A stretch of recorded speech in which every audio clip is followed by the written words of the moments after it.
Let me tell you something about desperation. Real, gut-twisting, panic-inducing desperation. The kind that makes your primary heart skip beats while your secondary heart tries to compensate, leaving you dizzy and nauseous. That was me, Krell, standing in the waiting area of the 4th veterinary clinic on Station Heaven Cross, watching another so-called professional refuse to help my dying companion. "I am sorry, Coordinator Krell," Dr. Venn said, his crystalline face reflecting the harsh overhead lights in a way that made him look even more emotionless than usual. "The creature is far too aggressive. My insurance policy does not cover injuries sustained from thornback attacks. And frankly, I value my manipulator appendages. I wanted to grab him by his fragile shoulders and shake him. Instead, I did what I had been doing for the past 6 hours. I begged. Please, doctor. Razor is not aggressive by nature. He is in pain. He is terrified. You are a veterinarian. Surely you understand." "What I understand," Venn interrupted, already turning away from me, "is that thornbacks are classified as Class 4 utility beasts. They are replaceable. The standard protocol is termination and acquisition of a new specimen. I can provide you with vendor contacts if you require assistance." Replaceable. The word hit me like a cargo container dropped from overhead rigging. Behind me, in the containment crate I had borrowed from the loading docks, Razor let out another low, grinding sound. It was not his usual purr or even his warning growl. This was the sound of suffering, and it made my skin itch under my uniform. "He is not a specimen," I said quietly, fighting to keep my voice steady. "His name is Razor." Dr. Venn paused at the doorway to his examination rooms. For a moment, just a fraction of a moment, I thought I saw something like pity in his angular features. Then it was gone. "Coordinator, I suggest you contact Station Animal Control. They will handle the situation humanely." "Good cycle to you." The door slid shut with a pneumatic hiss that sounded entirely too final. I stood there, fists clenched, staring at that closed door like somehow my anger could melt through the metal. This was the 4th trained veterinary professional who took one look at Razor's bared fangs, his raised spine ridges, his defensive posture, and decided it was too much trouble. Never mind that Razor had saved my life 8 months ago. Never mind that he had thrown himself between me and a falling cargo net loaded with titanium rods, taking the impact that would have crushed my thorax. Never mind that the jagged wound across his flank, currently leaking that terrible purple-black blood, was getting worse by the hour. None of that mattered to these clinical, bureaucratic, insurance policy quoting professionals. I turned back to the crate. Through the reinforced bars, I could see Razor curled in an impossible position, trying to protect his injured side. His 6 legs were drawn up close to his body, and his breathing came in shallow, rapid gasps. The beautiful dark scales that usually gleamed like polished obsidian were dull, flecked with dried blood and debris from the accident. "Hey, buddy," I whispered, crouching down to his level. "I know it hurts. I know you are scared, but I am going to find someone. I promise." Razor's middle right eye cracked open, the pupil contracting as it focused on me. For a second, his defensive spines lowered slightly. Recognition, trust. Then another wave of pain hit him, and the spines shot back up as he hissed, saliva dripping from his triple-rowed teeth. I did not flinch. I had been around thornbacks long enough to know the difference between a threat display and genuine aggression. This was pure pain response, nothing more. But try telling that to the vets on the station. I pulled out my data tablet and scrolled through the directory again. 5 veterinary practices on Heaven Cross. I had been to 4. That left one option, the new clinic that had just opened in Section 12, down near the human quarter. The human quarter. I felt my secondary stomach tighten. Humans had only been on Heaven Cross for 3 standard months. They were still a curiosity, still strange with their bilateral symmetry, their single hearts, their bizarre emotional expressions, and their veterinarian. I checked the listing. Marcus Webb had only arrived 2 weeks ago. What were the chances a human, a species barely integrated into galactic society, would know how to treat a thornback? Probably 0. Less than 0. But he was the last option on my list. I stood up, muscles aching from stress and exhaustion. My shift supervisor was going to eviscerate me for missing work, but that was a problem for future Krell. Right now, present Krell needed to get Razor to Section 12. "One more try, buddy," I told him, engaging the crate's hoverlift function. "One more try, and if this does not work..." I could not finish that sentence. I would not finish it, because Razor was not replaceable no matter what Dr. Venn or anyone else said. He was my companion, my partner, my friend. And I would tear apart every regulation, policy, and bureaucratic obstacle on this station before I gave up on him, even if it meant trusting a human. Section 12 smelled different. That was the first thing I noticed as I maneuvered Razor's crate through the corridors.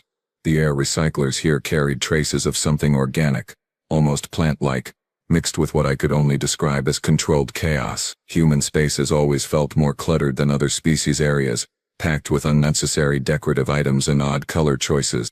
The veterinary clinic was tucked between a human food establishment, something called a taco stand, which made absolutely no sense linguistically, and a recreation facility. The entrance was marked with a simple sign, Webb Veterinary Services, all species welcome. All species. Right. I would believe that when I saw it. I pushed through the door, and a small chiming sound announced my arrival. The waiting area was empty except for a young human female sitting behind a curved desk. She looked up from her console and her face did that thing humans do, stretching her mouth horizontally. A smile, they called it, supposed to indicate friendliness. "Hi there. Do you have an appointment?" she asked in perfectly decent common tongue, though her accent was thick. "No," I said, exhaustion making me blunt. "But I need help now. My thornback is badly injured, and every other veterinarian on this station has refused treatment." Her smile faltered. She glanced at the crate behind me where Razor was making that awful grinding sound again, then tapped her console. "Let me get Dr. Webb." She disappeared through a back door and I was left standing there feeling ridiculous. What was I doing? Humans had been traveling in space for barely 30 cycles. Their medical technology was considered adequate, but primitive by galactic standards, and now I was trusting one to save Razor's life. This was insane. The back door opened again and a human male stepped through. Marcus Webb, presumably. He was tall for his species, wearing a white coat marked with various stains that suggested actual work rather than pristine sterility. His head fur was dark and chaotic, and his facial structure was angular in that unsettling human way, but his eyes, those strange forward-facing predator eyes, locked onto the crate immediately. "Thornback?" he asked, already moving toward us. "Yes, but he is extremely defensive right now due to pain and his injury is severe. And I should warn you that he has already attempted to bite 3 other veterinarians, so if you are going to refuse treatment, please just say so now and save us both." "Hey, whoa! Slow down," Marcus said, holding up his hands. Not in surrender, but in a calming gesture. "Nobody's refusing anything. Let me take a look." He crouched down next to the crate without hesitation, just dropped right down to eye level with a creature that had made 4 trained professionals retreat to their offices. I started to warn him, to tell him about the spine ridges and the toxic saliva and the bite force that could crack titanium, but something made me stop. Marcus was not looking at Razor like a problem to be solved or a liability to be managed. He was looking at him like he mattered. "That's a nasty wound you've got there, friend," Marcus said softly, his voice dropping to barely above a whisper. Then he did something that made my breathing halt. He reached toward the crate's bars. Razor's spines shot up. His lips pulled back, revealing all 3 rows of teeth. The hiss that came from his throat was pure threat, the kind that said, "Come closer and lose that hand." Marcus did not even blink. He kept his hand steady, just outside the bars, palm down, non-threatening. "Easy, buddy," he whispered. 2 words.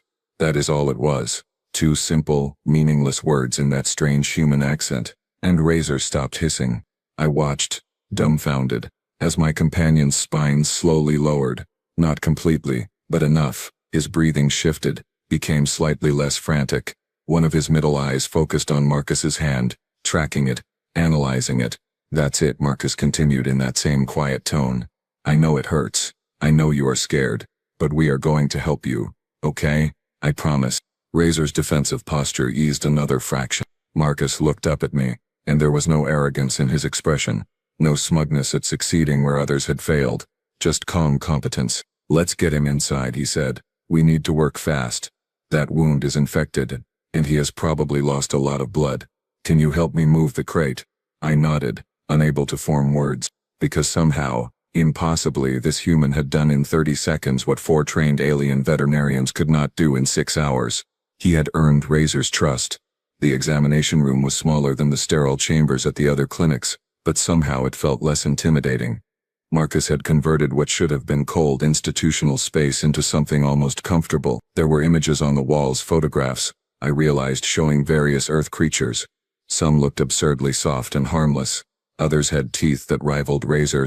Okay, let's get him out of that crate, Marcus said, already pulling on thick protective gloves. I am going to need you close by. He trusts you, and that is going to be crucial here. You want to remove him from containment? I asked, incredulous. Dr. Venn insisted on maintaining barrier protocols. Dr. Venn is not here, Marcus interrupted gently. And barrier protocols are great for keeping things sterile but terrible for keeping patients calm. Razor needs to know he is safe, not trapped. This went against every standard procedure I had ever heard of. But then again, standard procedures had gotten me 4 refusals and a dying companion. What do you need me to do? I asked. Marcus smiled. That strange human expression. Talk to him. Let him hear your voice. Tell him about something good, something he remembers. Make this place feel less like a threat. Together we opened the crate. Razor's eyes tracked every movement. His body coiled tight, but when Marcus began to slowly, carefully reach for him, I started talking. Remember the first time I brought you home, buddy? You were just a juvenile, barely 3 cycles old. The transport crew said you were too aggressive for standard work detail, that I was crazy for taking you on. My voice steadied as the memories came flooding back. Marcus's hands moved with surprising confidence, supporting Razor's weight as we transferred him to the examination table. The Thornback tensed but did not strike. They were right. You know, you were a nightmare those first few months. Broke 3 shipping crates, nearly bit my supervisor, refused to follow any standard commands. Marcus was examining the wound now, his face serious. He pulled out instruments I did not recognize, modified versions of standard medical tools. Keep going, he murmured to me while working. But then came that day in Cargo Bay 7. Do you remember, Razor? I certainly do. 8 months ago, a routine loading operation that turned catastrophic in seconds. A crane malfunction, the magnetic locks failing, and suddenly 3 tons of titanium rods were falling directly toward where I stood, frozen in shock. I should have died. But Razor, who had been resting 30 feet away, moved faster than I had ever seen him move.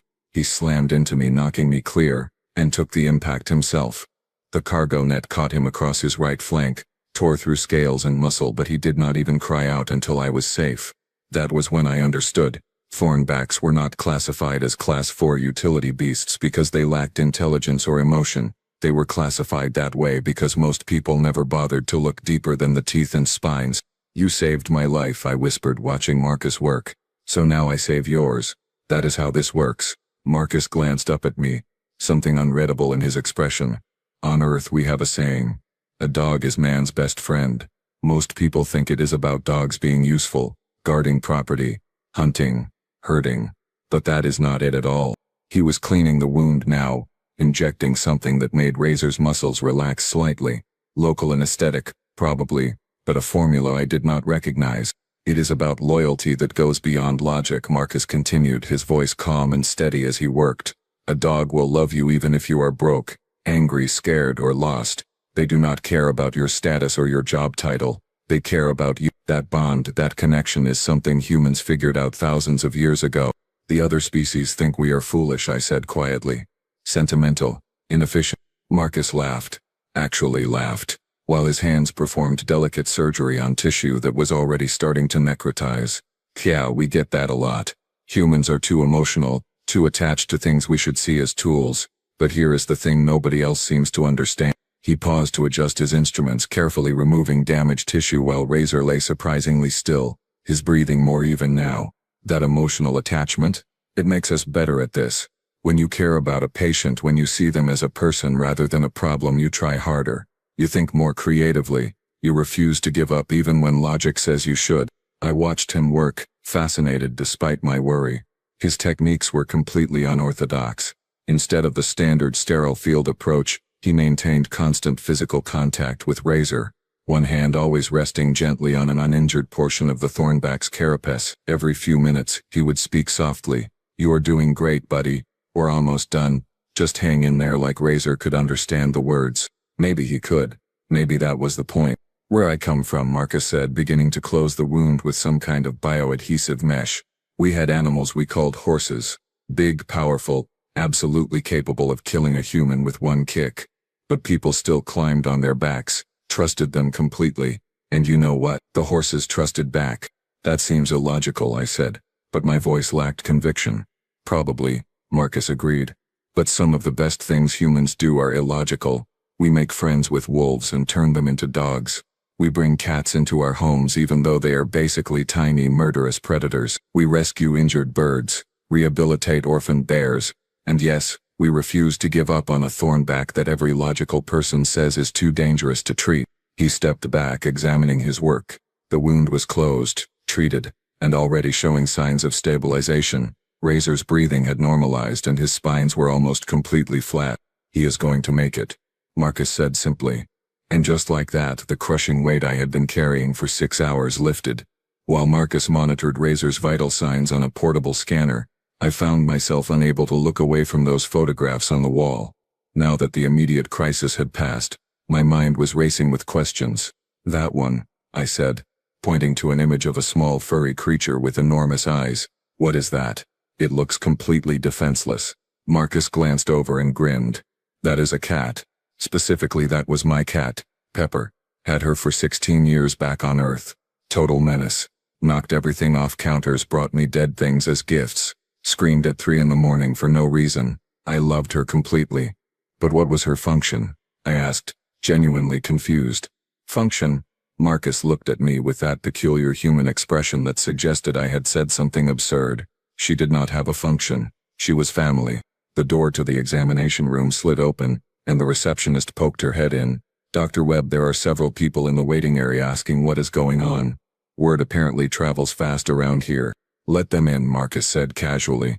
Might as well make this educational. Within minutes, the examination room was crowded. I recognized a few faces. Torvin, a Kularian engineer from my section. Dr. Mixtel, one of the veterinarians who had refused to see Razor, and several others I did not know. They pressed near the doorway, staring at the thornback lying peacefully on the examination table.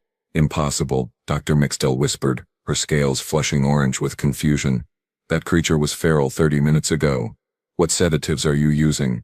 None, Marcus replied, checking the bioadhesive seal on Razor's wound. Well, just local anesthetic for the pain, but no behavioral sedatives, no chemical restraints. That violates every safety protocol for Class 4 utility beasts, Dr. Mixtel protested. Good thing I did not read those protocols then, Marcus said cheerfully. Look, where I come from, we learned a long time ago that most aggressive behavior in animals comes from fear, pain, or trauma. You treat the cause, the aggression usually disappears. Torvin stepped closer, his optical sensors whirring as they focused on Razor. On my world, we use thornbacks for heavy construction work. They are strong, resilient, cost-effective, but we maintain strict handler rotations because they become unstable after extended contact with a single individual. Because you see them as equipment, Marcus said, and there was no judgment in his tone, just observation. You rotate handlers the same way you would rotate tools. Nobody forms attachments, so nobody notices when the thornback starts showing stress behaviors. He gestured to Razor, who had one eye half open, watching the crowd but not reacting defensively. Krell here actually bonded with his companion. Spent time with him, learned his signals, built trust. That is not standard practice for most species, is it? The silence in the room was answer enough. Marcus pulled up a chair and sat down, apparently settling in for a longer conversation. Let me tell you about Earth. We have a complicated history with animals. We have done terrible things, hunted species to extinction, destroyed habitats, treated living creatures like they were disposable, but we have also done something most species apparently have not. We made friends with them. He pointed to another photograph, this one showing a massive creature with thick fur and enormous teeth. That is a wolf. Apex predator, completely capable of killing humans. About 15,000 years ago, some wolves started hanging around human camps, eating our scraps. Instead of driving them away, we fed them, shared our food, our fire, our space. Eventually they became dogs.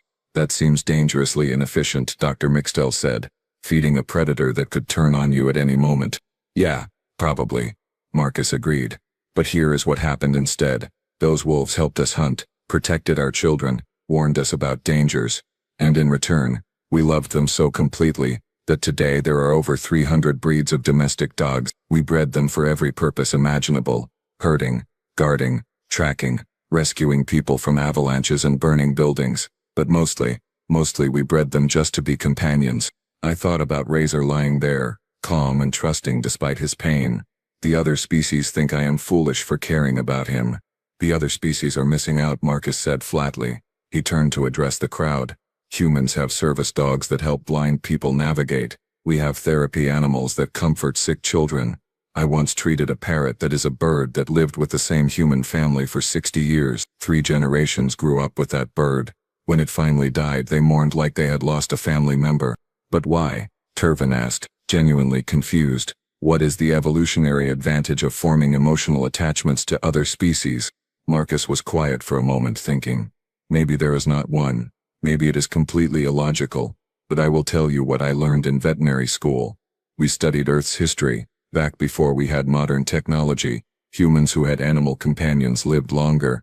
They were healthier, less lonely, more resilient during hard times. He rested a hand gently on Razor's carapace. Maybe the advantage is not about survival of the fittest. Maybe it is about survival being less terrible when you are not doing it alone. Dr. Mixtel moved closer, her earlier skepticism replaced by something that looked like curiosity. Could you teach these methods? This approach? Already planning on it, Marcus said. Because here is the thing nobody seems to understand. Every creature in the station that you classify as a utility beast, a work animal, a tool, they all have the capacity for this. He gestured to Razor. They can all bond, trust, and yes, even love if you give them half a chance. Torvin's optical sensors whirred again. My construction crew has 17 thornbacks. They are considered high maintenance because of behavioral issues. I bet they are, Marcus said. Bring them by next week. Let's see what we can do. I looked around the room at the gathered aliens, seeing their expressions shift from doubt to wonder. This human, this newcomer to our station, was challenging assumptions that had been held for generations, and he was doing it not with arguments or data, but with a simple demonstration. He had taken a creature everyone else had written off as too dangerous, too aggressive, too much trouble, and showed us something different. He had shown us a person. The crowd had thinned out, most returning to their duties with promises to spread the word about the human vet who could do the impossible. Dr. Mixtel had stayed, observing from the corner with her data tablet, recording notes. I appreciated the silence, the return to something approaching calm. Then Razor's body convulsed. The portable scanner erupted in alarm sounds, harsh beeping that cut through the room like a blade. Marcus was on his feet instantly, his hands moving across Razor's body, checking pulse points I did not even know existed. What is happening? I demanded, my voice cracking. You said he was stable. Secondary infection, Marcus said, his calm demeanor finally showing cracks. The wound was worse than I thought. The necrosis spread deeper into his circulatory system. His body is going into shock. The scanner's readouts meant nothing to me, but I could see Razor's breathing becoming erratic again, shallow and fast. His eyes rolled back and his legs twitched in ways that made my stomach clench. Dr. Mixtel stepped forward, her professional mask firmly in place. Dr. Webb, the logical course of action is clear. The creature has a 78% chance of cardiac failure within the next 10 minutes. The humane choice is to cease treatment and administer euthanasia protocols. No, I said, but my voice sounded distant, hollow. Coordinator Krell, Dr. Mixtel continued, not unkindly. I understand your attachment, but we must consider the suffering involved. The creature is in pain. Prolonging this is cruel.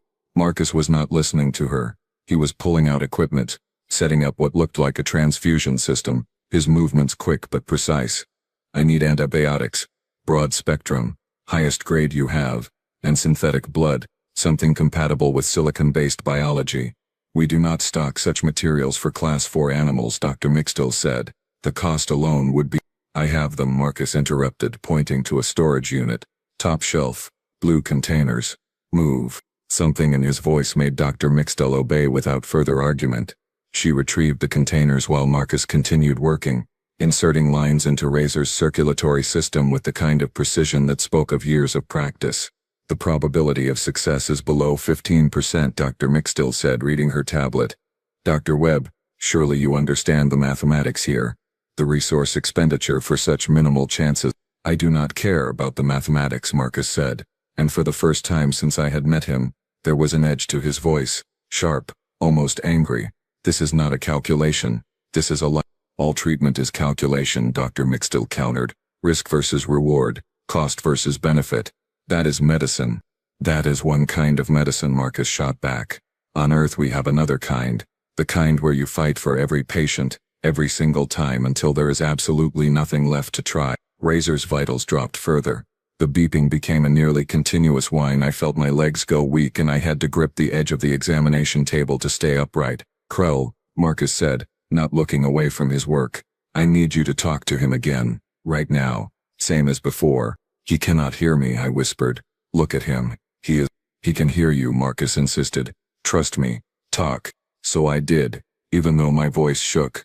Razor buddy, remember that time you figured out how to open the storage lockers? You ate half my week's rations before I caught you. I was furious, but you just looked at me with all 6 eyes, completely unrepentant. Marcus was injecting something directly into the wound site now, something that made Razor's body jerk. The scanner's alarms reached a crescendo. I should have been angrier, I continued, tears I did not know I could produce running down my face. But you looked so satisfied, so pleased with yourself, like you had just solved the greatest puzzle in the galaxy. How could I stay mad at that? Come on, buddy, Marcus whispered, his hands never stopping their work. Come on. Stay with us. Stay with Krell. He needs you. The room held its breath. The scanner's tone changed, not stopped, but shifted. Lower, steadier. Heart rate stabilizing, Dr. Mixtel said, her voice filled with disbelief. Blood pressure rising. Immune response engaging. Dr. Webb, he is fighting, Marcus finished, and the relief in his voice was palpable. He is fighting. I watched as Razor's breathing evened out, as his body relaxed from that terrible tension. The vitals on the scanner climbed slowly, painfully, but they climbed. Marcus stepped back, his hands finally still. He looked exhausted, drained, but there was something fierce in his eyes, something that made me understand. Finally, what made humans different. They did not give up. Not when logic said to. Not when mathematics said to. Not when every reasonable voice suggested it was time to let go. They fought. And sometimes, impossibly, they won. The next 72 hours blurred together into a cycle of monitoring, medicating and waiting. Marcus had set up a recovery area in the back of his clinic, a space that somehow managed to be both medically functional and surprisingly comfortable. Razor lay on a heated pad that regulated his body temperature, surrounded by equipment that tracked his every biological function. I barely left his side. Marcus did not seem to mind. In fact, he encouraged it, showing me how to check the surgical site for signs of infection, how to administer the pain medication at proper intervals, how to read Razor's body language for indicators of distress or improvement. See how his spines are relaxed but not completely flat. Marcus pointed out on the second day. That means he is comfortable but still alert. Good sign. If they were fully flat, I would worry he was too sedated. I absorbed every piece of information like a cargo hold taking on supplies. This was knowledge I should have learned years ago, but nobody had ever bothered to teach it. Thornbacks were tools. You did not need to understand tools beyond their basic operation. On Earth, Marcus said while changing Razor's bandages, we have entire schools dedicated to animal behavior.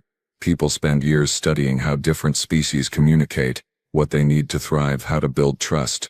It is considered a legitimate science. Here it is considered a waste of resources, I said bitterly. Then here is wrong, Marcus replied simply. By the third day, Razor was strong enough to lift his head when I entered the room. His middle right eye, the one that had always been his most expressive, focused on me with clear recognition. When I placed my hand near his snout, he did that soft chirping sound he used to make before the accident, before the pain. I nearly broke down right there. He remembers, I whispered. Of course he does, Marcus said. Trauma does not erase love, it just makes trust harder to give. But you two have history. That does not just disappear. The word had indeed spread across Station Heaven Cross. By the fourth day, Marcus's waiting area was filled with species I had never seen show interest in veterinary care before. A Quilarian dock worker brought in a loading beast with a limp. A Xanthi botanist arrived with a pollination creature that had stopped eating. Even a Vrax administrator, usually the most coldly logical species in the galaxy, showed up with a pack animal suffering from respiratory issues. Marcus treated them all. I watched him work with each creature, applying that same patience, that same refusal to see them as problems to be solved. He spoke to them in that soft voice, used those same words. Easy, buddy. I have got you. We will figure this out together. And it worked. Every single time it worked. Dr. Mixtel became a regular presence in the clinic. Her initial skepticism transformed into genuine interest. She asked questions, took notes, and I even saw her attempting Marcus's techniques with a nervous cargo hauler. The creature calmed under her touch, and the expression on her face was one of pure wonder. I have been practicing veterinary medicine for 23 cycles, she told Marcus one afternoon. I thought I understood the field completely. But this, what you are doing, this is something entirely different. It is not different, Marcus corrected gently. It is just remembering that medicine is not about fixing broken equipment. It is about healing living beings who feel fear and pain and hope just like we do. The Quilarian dock worker returned a week later, not because his loading beast needed treatment, but because he wanted to learn how to better care for it. The Zenthi botanist started bringing her pollination creatures in for regular checkups, preventative care rather than emergency response. A shift was happening on Station Heaven Cross. Subtle, but undeniable. People were starting to see their animal companions differently, not as tools that occasionally broke down, but as partners, as individuals, as creatures worthy of care and respect, and yes, even love. And it had all started because one human refused to accept that some lives were not worth saving. I looked at Razor, now strong enough to stand on his own, his wound healing cleanly, his eyes bright with returning health. In saving him, Marcus had done more than just perform successful surgery. He had challenged an entire station's philosophy, and somehow and possibly that philosophy was beginning to change. 3 weeks after I had walked into Marcus Webb's clinic with a dying thornback and a chest full of desperation, I found myself standing in that same waiting area, watching something I never thought I would see. The clinic had expanded. Marcus had taken over 2 additional sections, transforming what had been storage spaces into fully equipped examination rooms. The walls were covered now, not just with earth animal photographs, but with images from a dozen different worlds: Quilarian pack beasts, Zenthi pollination swarms, Vrax tunnel borers, even a rather impressive shot of a thornback razor actually looking healthy and almost regal. But the real transformation was not in the space. It was in the people. Dr. Mixtill was in examination room 2, working on a cargo hauler with a damaged leg. Through the open door, I could hear her voice, soft and encouraging, using techniques that would have been unthinkable a month ago. That is it, easy now. I know it hurts, but we are going to make it better, I promise. 2 other veterinarians, one Pelthian and one Court, were attending a training session Marcus was running in the main room. They watched as he demonstrated proper approach techniques with a notoriously aggressive species of station maintenance creature, something that usually required 3 handlers and full restraint gear. Marcus had it eating from his hand. The key, he was saying, is reading the signals before they escalate. See how her ear analogs are tilted back? That is not aggression yet. That is caution. If we respect that caution, give her space to assess the situation, she will come to us when she is ready. The Pelthian vet was taking frantic notes. The Court was staring like Marcus had just revealed the secrets of faster-than-light travel. I felt Razor shift beside me. He had taken to following me everywhere now, his recovery so complete that he had been cleared for light duty. But I had not put him back on transport work. Instead, I had applied for a transfer to Animal Care Services. Station administration had approved it within hours. Apparently there was sudden demand for people who actually understood their animal companions. Coordinator Krell, Marcus called out, spotting me. Good timing. I wanted to show you the new intake protocols we have established. Mixture of standard galactic medical procedure and Earth-based behavioral assessment. Dr. Mixtill helped design them. Before I could respond, the clinic door burst open with a force that made everyone turn. A Thaxian security officer stumbled in, her uniform torn, her breathing labored. Behind her, 2 more officers were struggling to maneuver a massive containment unit through the doorway. We need help, the Thaxian gasped.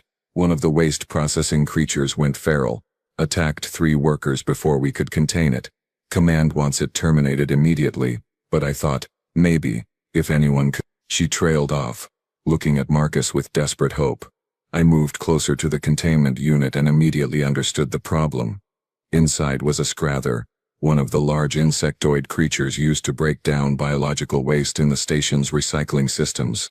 This one was huge, easily 7 feet long, with mandibles that could shear through metal. Its carapace was scarred, several legs were damaged, and it was thrashing with the kind of violence that spoke of absolute terror. It has been scheduled for termination twice before, the security officer continued. Behavioral issues, but waste management kept requesting extensions because Scrathers are expensive to replace. Now it has finally snapped. And now someone actually has to deal with the consequences of ignoring its care for cycles. Marcus finished, his voice hard. He approached the containment unit, studying the creature through the reinforced panels. The other vets had backed away. Even Dr. Mixtill looked uncertain. "Dr. Webb," she said carefully, "Scrathers are not like Thornbacks. They do not bond with handlers. They are primarily instinct-driven. The aggression level here is a response to chronic pain and neglect." Marcus interrupted, still examining the creature. "Look at the carapace damage. Those are chemical burns, probably from being exposed to waste products without proper protective protocols. And see how it favors the left side. At least 2 legs are fractured, healed incorrectly because nobody bothered to treat them." The Scrather slammed against the containment unit walls, mandibles clicking in fury. "This is too dangerous," the Pelthian vet said. "Perhaps termination is the appropriate." "No," Marcus said flatly. He looked at the security officers. "I need you to clear the room except for Krell and Dr. Mixtel. Then I need you to trust me." The Thaxian officer opened her mouth to protest, then apparently thought better of it. She had heard the stories. Everyone on the station had heard the stories by now. The room cleared. Marcus began preparing sedatives, antibiotics, surgical tools. His movements were calm, methodical, showing none of the hesitation I had seen in others. "You are really going to try this?" I said. It was not a question. "Of course I am," Marcus replied, "because that creature in there, the one everyone has written off as too violent, too damaged, too much trouble. That creature is in agony, has been for who knows how long, and nobody cared enough to help because Scrathers are just waste processors. Just tools." He finished his preparations and approached the containment unit. The Scrather's thrashing intensified, its mandibles scraping against the metal with sounds that made my teeth ache. Marcus knelt down, bringing himself to eye level with the creature. He placed one hand against the containment unit, steady and non-threatening, and then in that same soft voice I had heard 3 weeks ago, the voice that had somehow reached through Razor's pain and fear, he spoke. "Easy, buddy." 2 words. Just 2 words. But I understood now what they really meant. They were not magic. They were not some human trick or advanced technique. They were a promise. A promise that said, "I see you, not as a tool or a problem or a number on an inventory sheet. I see you as a living being who deserves care, who deserves compassion, who deserves someone to fight for you when everyone else has given up." The Scrather's thrashing slowed, not stopped, but slowed. One compound eye rotated toward Marcus, focusing on him with something that might have been confusion. "That is it," Marcus continued. "I know you are scared. I know it hurts. But we are going to fix this, you and me together. I promise." I watched, Razor pressed against my side as this human, this strange, illogical and possibly stubborn human began the process of earning another creature's trust. It would take time. It would take patience. It would probably take multiple sessions and considerable resources. And Marcus would do it anyway. Because that was what humans did. They looked at the universe full of species who had learned to be practical, efficient, logical, and they said, "What if we tried something different? What if we cared?" It was inefficient. It was resource-intensive. It made absolutely no sense from an economic or operational standpoint, and it was changing everything. Dr. Mixtill moved beside me, watching Marcus work. 3 weeks ago I would have called this impossible, she whispered. Now I am beginning to think we have been defining impossible incorrectly. I nodded, unable to form words. 'Cause I was watching more than just a veterinarian treating a patient. I was watching a philosophy in action. The radical, revolutionary idea that every life had worth, even the lives others had deemed worthless, especially those lives. Razor made that soft chirping sound, content and calm, healthy, alive. A life that 4 veterinarians had been willing to let end because it was too complicated, too expensive, too much trouble. "Easy, buddy," I heard Marcus whisper again, and the Scrather's agitation decreased another fraction. And I understood, finally and completely, what humanity's strange gift really was. It was not superior technology or advanced medicine or secret techniques. It was the stubborn, illogical, beautiful refusal to believe that any life was beyond saving. It was hope, and hope, I was learning, could change everything. Even on a space station full of practical, logical beings who thought they had the universe figured out, one human with 2 simple words was proving that maybe, just maybe, we still had a lot to learn. About compassion, about worth, about what it really means to care for another living being, about what it means to look at something broken and scared and violent, and see not a problem to be disposed of, but a life worth fighting for. Easy, buddy. 2 words that contained everything humanity had learned in thousands of years of walking alongside creatures who were not their species, not their kind, but somehow, impossibly, became their family. 2 words that were changing Station Haven Cross, one saved life at a time. And as I stood there, my hand resting on Razor's scarred but healing carapace, watching Marcus work his quiet magic on another creature the universe had abandoned, I found myself thinking that maybe the galaxy needed more humans, more of that stubborn hope, more of that refusal to accept that some lives do not matter, more people willing to kneel down, look suffering in the eye, and whisper, "Easy, buddy. I have got you." The universe could be a cold, logical, efficient place, but it did not have to be. Not if we chose differently. Not if we learned what this one human was teaching us, one patient, one moment, one whispered promise at a time, that every life has worth, and worth fighting for.